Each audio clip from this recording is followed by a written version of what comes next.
Kia Carnival, also known as the Sedona, the exterior aims for a more upscale SUV-ish look, with a longer hood and more upright A-pillar offsetting the reduced front overhang and faux skid plates on front and rear bumpers. The new take on the trademark Tiger Nose grille gets large pore diagonal mesh within a chrome band that incorporates the super slim headlights and LED running lights.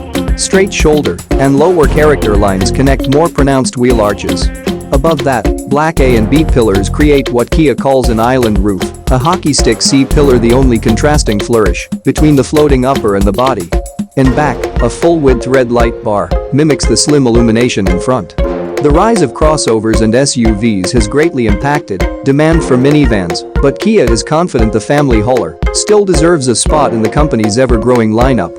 Following a couple of previews, the fourth-generation minivan has been revealed in full as the Carnival for domestic market South Korea, but the US spec Sedona should look virtually the same inside and out. Speaking of SUVs, the new model is being described by Kia as a grand utility vehicle courtesy of an exterior design that takes after sport utility vehicles to bank on the huge demand the segment is enjoying. It's larger than before, with overall length increasing by 40mm to 51-55mm, while the wheelbase has been stretched by 30mm to 30-90mm. To make the cabin even roomier than before, the body's width has been extended by 10mm to 1995mm, while the rear overhang is 30mm longer at 1130mm for more third-row space and greater cargo volume. The increased footprint comes along with a newly developed platform and a choice between 3 and 4 rows of seats. Depending on the market, the Carnival will be available with 7, 8, or 11 seats. The interior has practically nothing in common with the previous generation, as Kia has gone to great lengths to develop a far more sophisticated cabin.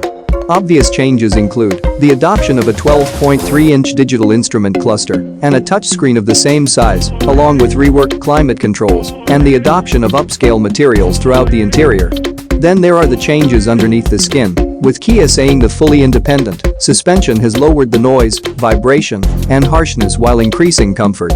Further lowering NVH levels of the minivan is the greater adoption of sound-deadening material, a full underbody cover, and additional insulation between the engine bay and cabin. Since we mentioned engines, underneath the hood you'll find a direct-injection 3.5-liter V6 GDI serving as the range-topping powertrain with 290 horsepower and 355 Nm of torque. A multi-port injection engine with the same displacement packs 268 horsepower and 332 Nm of torque.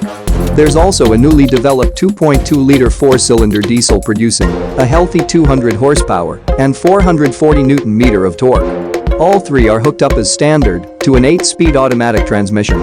Another significant change over the previous Gen Carnival is the new column-mounted motor-driven power steering serving as a replacement of the old hydraulic power steering system.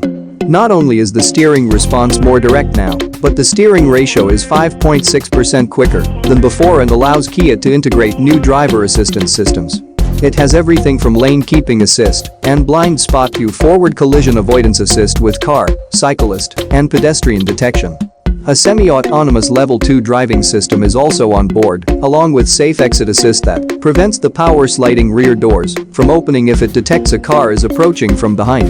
In a worst-case scenario, following a crash, automatic braking is activated to diminish the severity of a possible second impact.